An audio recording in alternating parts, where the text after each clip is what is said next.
Hey guys, welcome back to another video. Today we're watching In Your Life Hating Yourself, video by Night Drive. If you guys know me, you know I'm very introspective. I like videos that make us really think and look deep within our souls to find answers. And I have a reflective channel, where we talk about deep stuff like that in more detail and in more nuance. So if you're interested in stuff like that, check out my other page. It's called 10T3N. And yeah, I'll see you over there. But for this video, let's get right into it. Can I ask you something personal? When was the last time you looked in the mirror and actually liked what you saw? Not just your reflection, but who you saw staring back at you. The person behind the eyes. The one with all the memories, all the mistakes, all the things you wish you could take back. Most people can't remember, because somewhere along the way, we became our own worst enemy.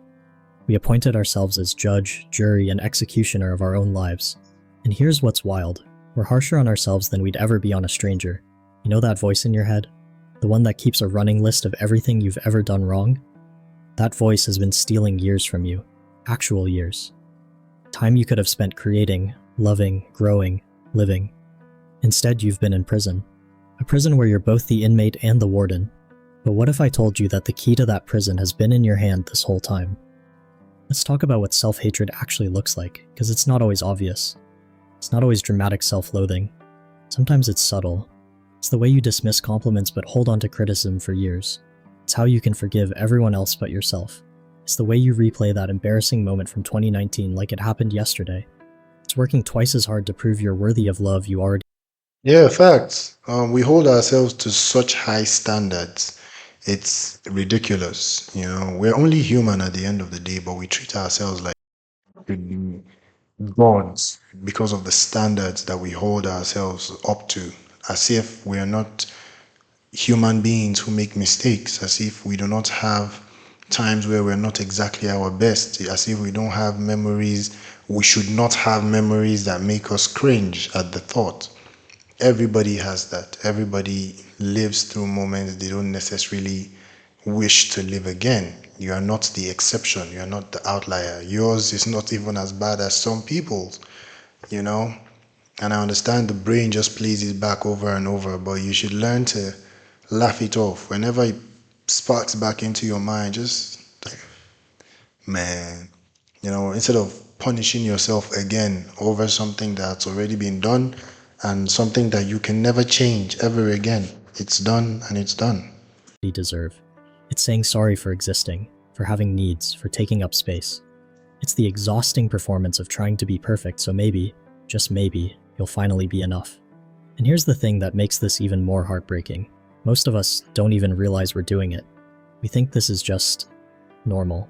We think everyone has that critical voice. We think everyone replays their failures on repeat. We think everyone feels like they're fundamentally flawed. But that's not normal. That's learned. And what's learned can be unlearned. You see, self-hatred isn't just about feeling bad about yourself. It's about living in a constant state of emotional debt. Like you owe the world something because you exist. Like you have to earn your right to be here, to be happy, to be at peace. And the interest on that debt, it's your joy, your spontaneity, your ability to take risks, to love fully, to trust yourself. You're paying with pieces of your soul, and most of the time you don't even realize the transaction is happening. So where does this come from? Why do we treat ourselves like enemies instead of allies? If only we realize how big, how truly big the world is. A lot of people say, oh, there are 8 billion people on this earth, and everybody has heard that. I don't think we really take into cognizance how big that number is. 8 billion. You haven't met 200 people in your life. You've, of course, walked past more people than that, but you haven't taken into account in your memory 200 people in your life. 8 billion people. There's so much happening at every point in time, different places in this world, that when you really think about it, none of the things you have done, your memories, or the cringe situations really matters. It doesn't really matter. It only matters to you because you're the one putting a spotlight on it because it's your life. But on the grand scheme of things, it's washed away. It's but another It's but another dust, another crumb of sand on a beach. It doesn't matter.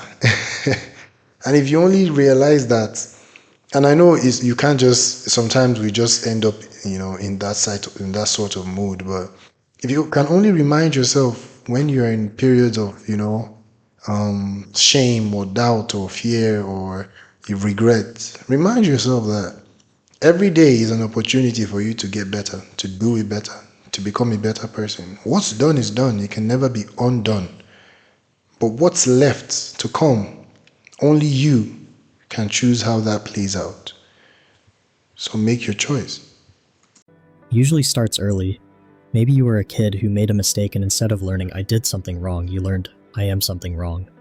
Maybe you were praised for being good, for being perfect, for never causing problems. So you learned that love was conditional, that your worth was tied to your performance. Or maybe you experienced something that wasn't your fault at all, but your young brain couldn't process that. So you made it about you. You made it mean something about your worth, your value, your right to be here. And then life happened. More mistakes, more failures, more moments where you fell short of your own impossible standards. And each time, instead of learning and growing, you collected evidence. Evidence that you were broken, evidence that you were different, evidence that everyone else had it figured out except you. But here's what nobody tells you about forgiveness. The reason we can't forgive ourselves isn't because we're bad people. It's because we're trying to solve the wrong problem. We think the problem is what we did. But the real problem is what we decided it meant about us.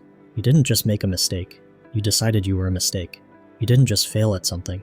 You decided you were a failure. You didn't just have a bad day. You decided you were a bad person. And once you make that decision, once you accept that story about yourself, forgiveness becomes impossible. Because how do you forgive someone who is fundamentally flawed? How do you show compassion to someone who deserves punishment? Yeah. And this relates. I relate to this heavy and hard because I used to be that guy. I used to tie sense of worth and value to outcomes, to the way something played out. If it didn't play out wrong, I was wrong. It wasn't an experience. I was at fault, you know? If someone else was upset, I was the cause. I don't it doesn't make any sense. It's not logical, but it was the kind of reality I lived in for so long. It took me a long time for me to realize it's not usually it's not even about you, you know? Usually it's not even about you. It's just life. And shit happens, and you can't control every single variable. So don't let a bad day turn into a bad week because a bad day is just a bad day. It's but one day in thousands that you are still yet to live through, and yet it's but one day in a very limited number of days you have to yourself. So as long as those days are, they are so short that it's over in a second, in a blink of an eye. So why let a bad day spill into another day when a day, your present, is a realm of possibility? Every single day you open your eyes, it's hope that something today is going to change for you, you know? And it took me a long time to desist from that mentality, to break free of that perspective that I had on the world, of just being the cause, just blaming myself for every single thing. And the minute I finally broke through, because it's one thing for someone to tell you, it's another thing for you to realize it by yourself. The minute I broke through from that thing, at first it wasn't peace, it wasn't happiness, it wasn't like I'd finally triumphed. It felt like loss. It felt like I was dying. Because I was. A part of me was. The part of me that used to believe that used to live like that used to live in fear because they didn't want anything to go wrong with anybody.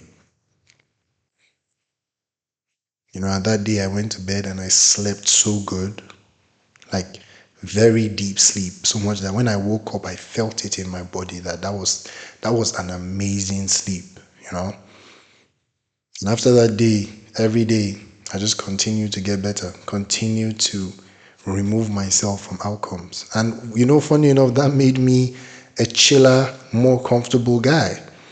I'm still learning, but that made me a more. I did what I wanted to do without fear of rejection or anything, because to me, it's not about me. If it doesn't work, it's not me. Yes, maybe if the girl says no, she doesn't like me, but that says nothing about me. It just says something about her taste. She might be into men who are bigger, chubbier, or what, nerds. You can't be everybody's type, you know. In the game of life, I learned to approach life as it's a game. I didn't take videos that didn't perform as law, that my content was terrible. To me, it was just another video, you know? And because I loved doing what I loved, it didn't matter to me, because I knew that eventually it will pay off. And in small places here and there, it does pay off. A subscriber here, a comment here, a like here. These are the small things that just let me know that, look, I'm not seeing the thousands of views, I'm not seeing the millions yet, but there is no doubt that there are people out there who would enjoy my content, people out there who would love me for what I make. Just because I haven't found them yet, just because the algorithm hasn't presented them to me yet, does not mean they don't exist, you know? And just removing yourself from outcomes is one of the biggest things that you would ever do for yourself, and one of the things that will help you go far in life. Because the minute you do that, you're a more confident, more comfortable person in your skin. The truth is, you can't hate yourself into becoming someone you love. You can't punish yourself into being better. You can't shame yourself into healing. It doesn't work that way. But what if I told you that the person you've been hating all these years isn't even real? Think about it. The you that made that mistake 5 years ago, where is that person now? You've grown, you've learned, you've changed. Your cells have literally regenerated. You're not the same person who did that thing you can't forgive yourself for, but your mind is still punishing someone who no longer exists for something that's already over. Self-forgiveness isn't about excusing bad behavior or pretending mistakes didn't happen. It's about recognizing that you are not your mistakes. You're not your worst moments. You're not the sum of everything you've ever done wrong. You're a human being who is doing the best you could with the awareness, resources, and emotional capacity you had at the time. And if you could have done better, you would have. Because nobody wakes up wanting to hurt them. Facts. That's the biggest line here. If you could have done better, you would have. You couldn't. That situation is going to play out the way it was because who you were at the time, that was the best possible situation. And it's a learning. Life is a whole game of learning over and over again. The minute you think, oh, you've learned it all, that's where you start losing again. Because be open. You will learn almost every day in different places, in different things, through different experiences. The person that you can't forgive no longer exists.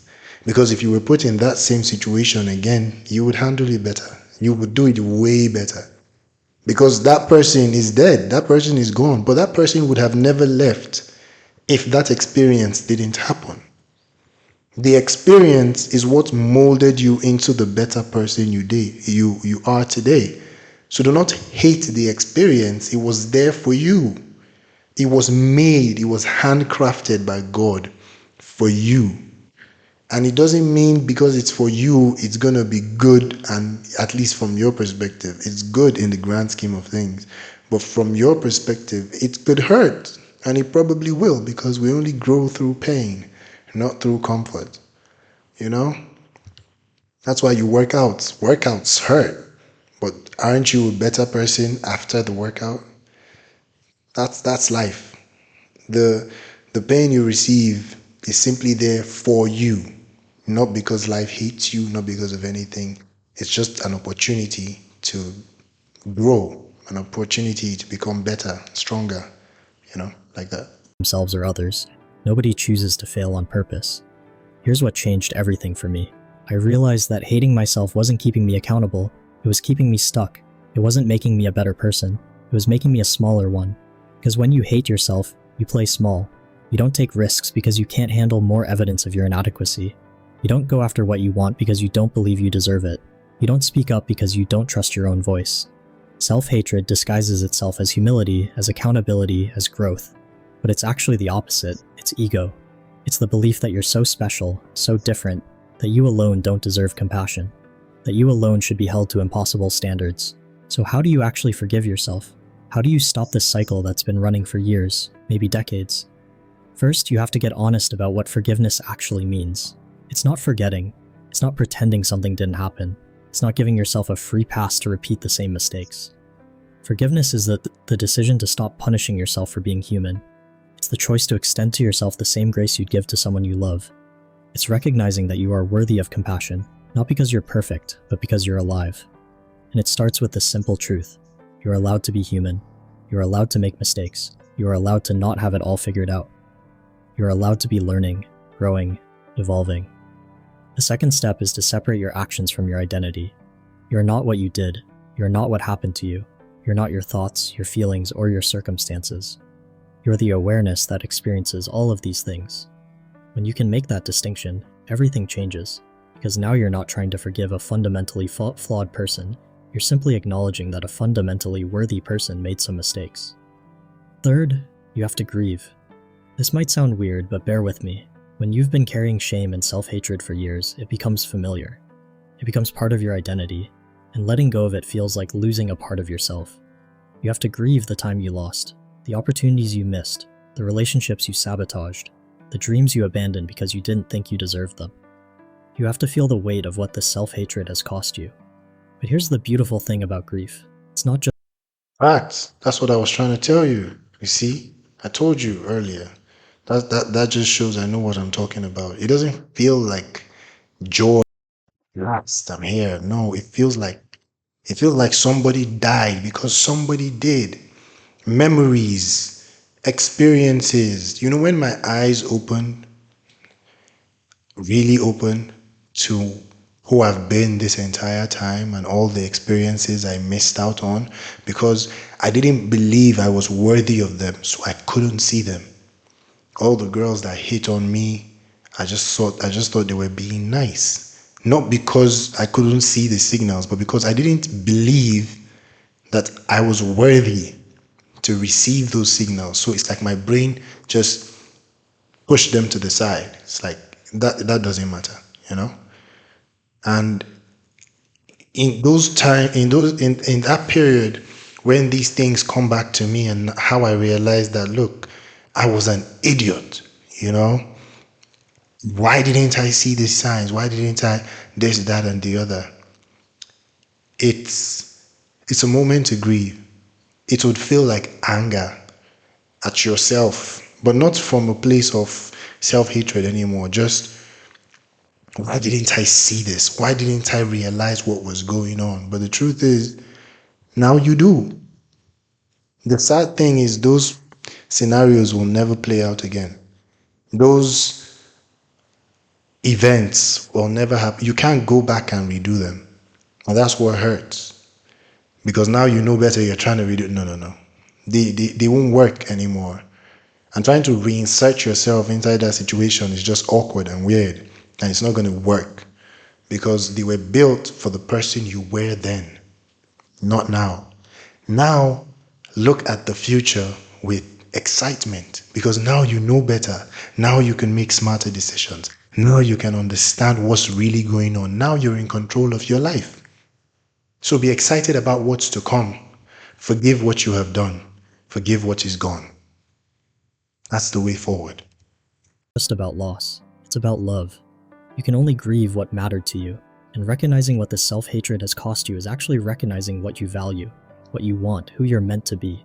Finally, you have to make a choice, every day, sometimes every hour. The choice to treat yourself with kindness instead of cruelty, to speak to yourself the way you'd speak to a good friend, to assume positive intent about your own motives. This isn't easy. Your brain has been practicing self-hatred for years. It's going to resist this new way of being. It's going to tell you that you don't deserve forgiveness, that you're being weak, that you're making excuses. But that's just the old programming running. That's the voice that's been keeping you small, and you don't have to listen to it anymore. When you finally forgive yourself, when you finally stop being your own worst enemy, something incredible happens. You don't just feel better, you become different. You start making decisions from love instead of fear. You start taking risks because you know that failure doesn't define you. You start speaking up because you trust your own voice. You You start going after what you want because you believe you deserve it. You stop apologizing for existing. You stop shrinking to make others comfortable. You stop performing for approval because you've given yourself the ultimate approval, acceptance. And here's what's really beautiful. When you stop hating yourself, you stop hating others too. Because the way you treat yourself is the way you treat the world. When you have compassion for your own mistakes, you have compassion for everyone else's. You become a safer person to be around. People feel more comfortable being real with you because they know you won't judge them the way you used to judge yourself. You know, one thing I always noticed about myself, people for some reason opened up to me for some reason. And this was even before the whole thing. It's always been a theme for me. Strangers today, and today they're telling me some very personal shit. And it wasn't until someone walked up to me, I was like, you know, you have a very comfortable energy. Like when I'm around you, I just feel comfortable. I feel seen. And I didn't know why that was until I realized that it was because, first of all, I didn't judge. I've never been the one to judge. I accepted people for whatever things they tell me that they've done, you know, and I was able to laugh at myself, you know, I was able to tell them where I messed up too.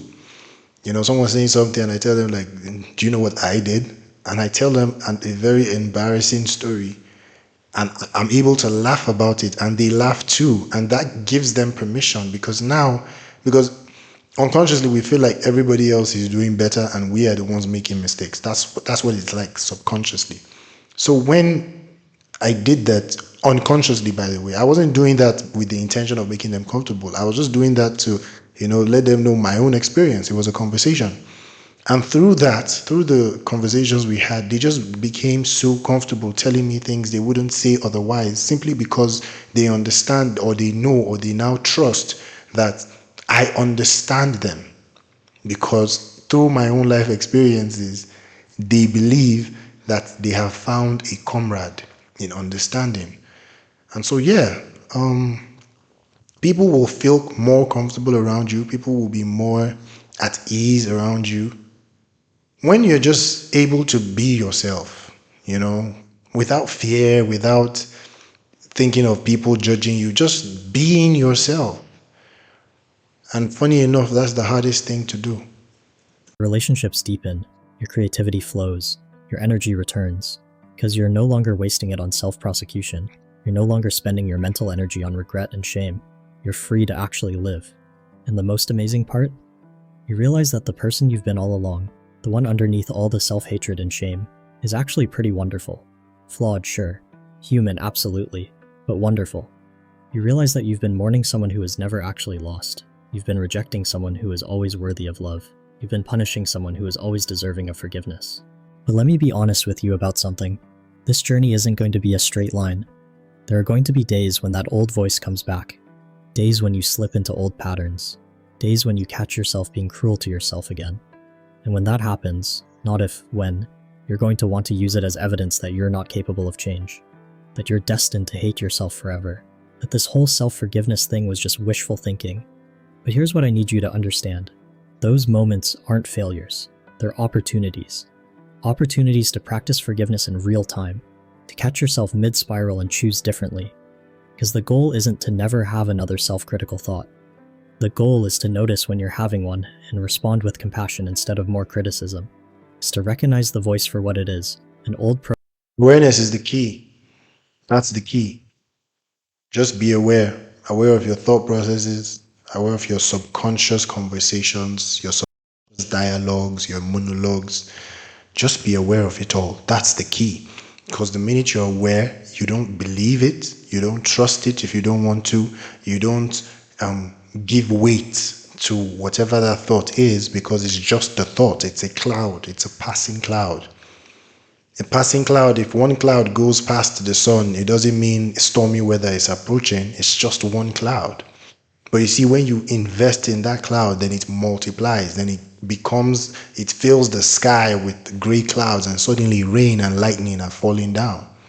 You know? Awareness is the key. The minute you're aware, you start to see the bars of the cage. You start to see the prison handles, the door, and the door to leave said prison every single time. program running, and choose not to believe it. I remember the first time I caught myself in that old pattern after I'd committed to self-forgiveness. I was devastated. I thought, see, I can't even forgive myself properly. I'm failing at self-forgiveness too. The irony wasn't lost on me. I was hating myself for hating myself. But then something shifted. I realized that catching myself was actually progress. Before, I would have just spiraled without even noticing. Now I was aware. Now I had a choice. And that awareness, that choice, that's where freedom lives. The path to self-forgiveness isn't about perfection. It's about progress. It's about being a little kinder to yourself today than you were yesterday. It's about catching yourself a little sooner next time. It's about treating each slip-up as data, not as a disaster. And here's something else nobody tells you. Sometimes you'll resist your own healing. Part of you will want to go back to the familiar pain of self-hatred because it's what you know. It's what feels normal. And there's a strange comfort in familiar suffering. You might find yourself creating drama or problems just to have something to hate yourself about. You might sabotage good things in your life because you don't believe you deserve them. You might push people away because you're afraid they'll leave anyway once they see the real you. But that's not the real you. That's the wounded you, the scared you, the you that learned to hate yourself as protection. And even that part of you deserves compassion.